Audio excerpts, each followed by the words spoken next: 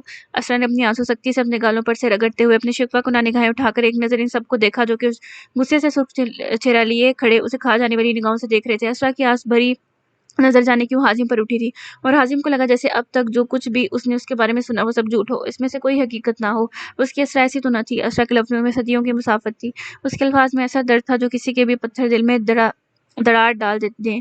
آپ لوگوں نے مجھ پر جتنے الزام لگانے تھے لگا لیے. اس سے مزید اپنے کردار کے بارے میں ایک لفظ نہیں سنوں گی. مجھے آپ کے اس گھر میں کوئی دلچسپی نہیں. میں اپنے ماں باپ سے ملنا چاہتی ہوں اور ان سے ملنے سے مجھے کوئی نہیں روک سکتا. اسرا نے برف سے سرد لہجے میں کہا. جب ان سب نے اسے بغیر کچھ سنے یا جانے مجرم قرار دے دیا تھا تو وہ بھی اب اپنے الفاظ ضائع نہیں کرنے والی تھی. اسے بس اپنے ماں باپ سے ملنا تھا جنہیں صفائی دینے کی اسے نہ کبھی ضرورت پیش آئی تھی اور نہ ہی کبھی اس نے دی تھی. ہاں وہ جانتی تھی کہ اس کے ماں باپ اس کے لیے پریشان ہوں گے، اس کے منتظر ہوں گے. ہاں ماں باپ سے ملنا ہے تمہیں اس گھر میں دلچسپی ہوگی بھی کیوں؟ تم نے کسی امیر آدمی کو پھنسا کر اسے شادی جو کر رکھی ہے. علیشا نے اس کے وجود کو ناگوار نظروں سے دیکھتے ہوئے طنزیہ سر جھٹک کر کہا. اسرا نے حیرانی سے اس کی جانب دیکھا تھا. اسے علیشا کا انداز بڑا عجیب لگا. غلط بات مت کرے علیشا، ابھی میں نے کوئی شادی نہیں کی. اسرا نے ضبط سے رندی ہوئی آواز میں مغزوم سے لہجے میں کہا. اس کا دل کیا کہ وہ چیخ چیخ کر سب کو بتائیں کہ اس نے کچھ نہیں کیا. اسرا کو ان سب کی نگاہوں سے گھن سی محسوس ہوئی. اسرا کی بات پر حازم نے حیرت سے اسے دیکھتے ہوئے بے یقینی سے اپنے ماں کی جانب دیکھا جو کہ اسے دیکھنے پر نظریں پھیر گئی. بھائی صاحب، آپ اس لڑکی کو اس گھر سے خود دھکے دے کر باہر پھینکیں گے یا میں اسے باہر نکالوں؟ مجھ سے یہ قاتلہ اس گھر میں برداشت نہیں ہو رہی. اگر یہ مزید یہاں رکی تو میں اپنے ہاتھوں سے اس کی جان لے لوں گا. چھوٹے تایا نے اسرا کو حقارت بھری نگاہوں سے دیکھتے ہوئے مشتعل سے لہجے میں ضبط سے کہا. میں اپنے ماں باپ سے ملے بغیر کہیں نہیں جاؤں گی. اسرا نے بڑے تایا کو اپنی جانب بڑھتے دیکھا تو وہ اپنے سر کو نفی میں ہلاتی ہوئی حتمی سے لہجے میں بولی تھی. کون سے ماں باپ؟ وہ جن کو زمانے بھر میں تم نے رسوا کر دیا. وہ باپ جو تمہارا کارنامہ ٹی وی پر دیکھتے ہی ہارٹ اٹیک سے اس دنیا سے چل بسا، جسے ساری زندگی عزت کمائی اور تمہاری جیسی اولاد کی وجہ سے وہ ذلت کی موت مرا. وہ باپ؟ تایا جان ابھی کچھ اور بولتے جب ان کی بات سنی اسرا ایک دم بولی تھی. خاموش ہو جائیں تایا جان، میرے بابا کے بارے میں کچھ مت کہیں، انہیں کچھ نہیں ہو سکتا. اسرا کا لہجہ محتاط تھا. اس میں اتنی تڑپ تھی کہ وہاں موجود سبھی ایک پل کو اس کے اندیشوں میں گھرے لہجے اور اس کی عجیب سی کیفیت پر اسے دیکھنے لگے، جبکہ کچھ کی نظروں میں بیزاری اور ناگواری تھی. اسرا اس بارے میں سوچنا بھی نہیں چاہتی تھی. اس نے بڑی تکلیفیں جھیلی تھیں. اس کی نازک جان مزید تکلیفیں نہیں جھیل سکتی تھی. اس میں اتنی سکت نہیں تھی. یہ خیال ہی اس کے لیے جان لیوا تھا. باہر سے شور و گل کی آوازیں سن کر فاطمہ اپنے کمرے سے باہر نکلی تھی اور اسرا کو لاؤنج میں موجود دیکھ اس کے قدم دروازے کی دہلیز میں ہی جم گئے. فاطمہ نے بے یقینی سے اتنے مہینوں بعد اسے اپنے سامنے دیکھا. فاطمہ کی نگاہیں لمحوں میں آنسو سے بھیگی تھیں، جبکہ وہ لم بھیجے اسے سرد نظروں سے دیکھنے لگی. لاؤنج کے حبس زدہ سے ماحول میں اپنی ماں کی خوشبو کو محسوس کرتے ہوئے اس کی نگاہوں سے بے ساختہ اپنی ماں کو تلاشا تھا. اسرا کے انداز میں بے قراری تھی. فاطمہ کو کمرے کے دروازے میں کھڑا دیکھ اسرا کے طرف دل کو جیسے ایک پرسکون سے احساس نے چھوا تھا. مما، سرگوشی سے انداز میں اپنی ماں کو پکارتی وہ رکی نہیں تھی. بغیر کسی کی جانب دیکھے وہ بے صبروں کی طرح اپنی ماں کی جانب لپکی تھی. وہ بس اپنی ماں کی آغوش میں چھپ جانا چاہتی تھی. اسے لگا وہ مزید فاطمہ سے کچھ لمحے دور رہی تو مر جائے گی. آنسو سے لبریز آنکھیں لیے وہ اس کی جانب بڑھی تھی اور اس کے قریب جاتی ہی وہ اس کے گلے لگنے لگی تو فاطمہ نے اسے کوہنی سے تھام کر اپنے گلے لگنے سے روک دیا تھا. اسرا نے آنکھوں میں سوالیہ ان کی جانب دیکھا. اس سے فاطمہ کی نظروں میں اپنے لیے غیر شناسائی نظر آئی. اپنے لیے اجنبیت سی محسوس ہوئی. ایک پل کو سانس روک گئی. فاطمہ کی گرفت اس کی کونی پر سخت سے سخت تر ہوتی گئی. میرے قریب مت آنا، دور رہو مجھ سے، میری کوئی اولاد نہیں. فاطمہ نے سر سے ٹھہرے ہوئے لہجے میں کہا. اس کا لہجہ ضبط کیے ہوئے تھا. اسرا نے تحیر بھری آنکھیں اٹھا کر اسے دیکھا، جبکہ اسے اپنا تیزی سے دھڑکتا دل ایک دم بے جان سا محسوس ہوا. وہ آنسو بھری آنکھوں میں سوالی اپنی ماں کو دیکھنے لگی. اس کا انداز ایسا تھا کہ جیسے اپنی ماں کی بدگمانی یا نفرت کو سہ نہیں پائے گی. میں نے کچھ نہیں کیا مما. اسرا نے ہارے ہوئے انداز میں جیسے یہ بے معنی سے الفاظ دہرائے تھے. اس کی بات پر فاطمہ کا ہاتھ اٹھا تھا اور اسرا کا بایاں گال سرخ کر گیا تھا۔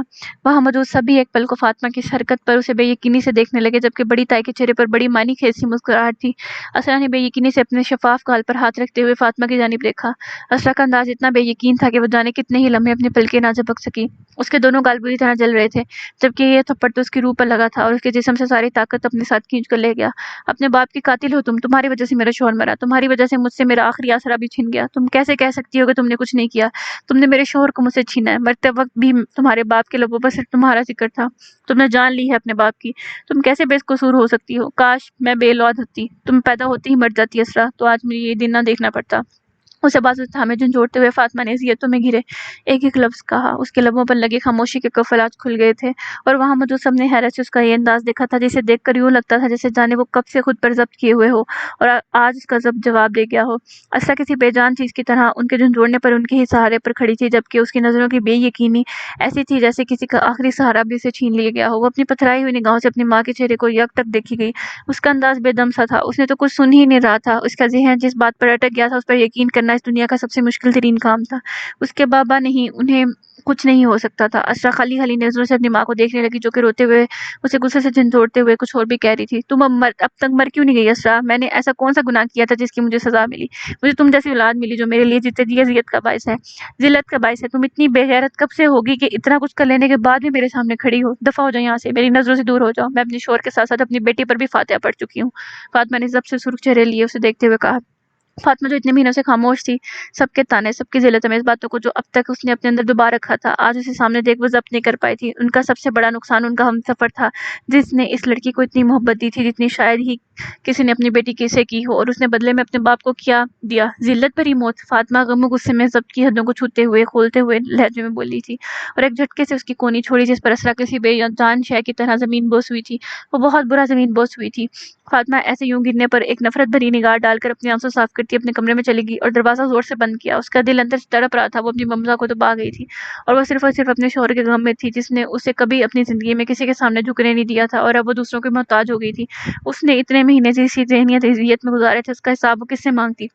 اسرا نے گرتے ہی فقط ایک پل کو آنکھیں جھپکی تھی، اور پھر اگلے ہی لمحے خالی خالی نگاہوں سے اپنا چہرہ اٹھا کر وہ فاطمہ کو دیکھنے لگی جس نے دروازہ زور سے بند کیا تھا۔ اسرا کو لگا ہر چیز اندھیرا، ہر جگہ اندھیرا چھا گیا ہو۔ اس کے کان سائیں سائیں کر رہے تھے، اس کے ذہن میں صرف اپنے بابا کا عکس لہرا رہا تھا۔ لاؤنج میں تایا جان سے کچھ کہہ رہی تھی، وہ سب اس کے بارے میں کچھ کہہ رہے تھے، مگر اسے تو کچھ سنائی نہیں دے رہا تھا۔ حازم اپنے باپ سے شاید اس کے حق میں کچھ کہہ رہا تھا کہ وہ اسے گھر سے نہ نکالیں، جس پر تایا جان اسے جھڑکنے لگی، اور پھر بڑے تایا جان نے اسے کسی ناپاک شے کی طرح بازو سے تھام کر فرش سے اٹھایا تھا اور کسی ناکارہ فالتو چیز کی طرح لمحوں میں گھر کے گیٹ سے باہر لا کر کھڑا کر دیا تھا۔ وہ اسے حقارت بھری نگاہوں سے دیکھتے ہوئے، غصے سے کچھ بولتے ہوئے، گیٹ اس کے منہ پر بند کرتے ہوئے وہاں سے غائب ہو گئے تھے، جبکہ اسرا وہیں کھڑی رہی۔ وہ کھلے آسمان کے نیچے خالی ہاتھ ننگے سر کھڑی تھی۔ پورے عالم میں سورج ڈوب چکا تھا، ہر طرف رات کی سائے پھیلنے لگی تھی۔ وہ خالی خالی نگاہوں سے اس بند گیٹ کو دیکھنے لگی۔ اس نے بے ساختہ ہی اوپر آسمان کی جانب چہرہ اٹھا کر دیکھا تھا۔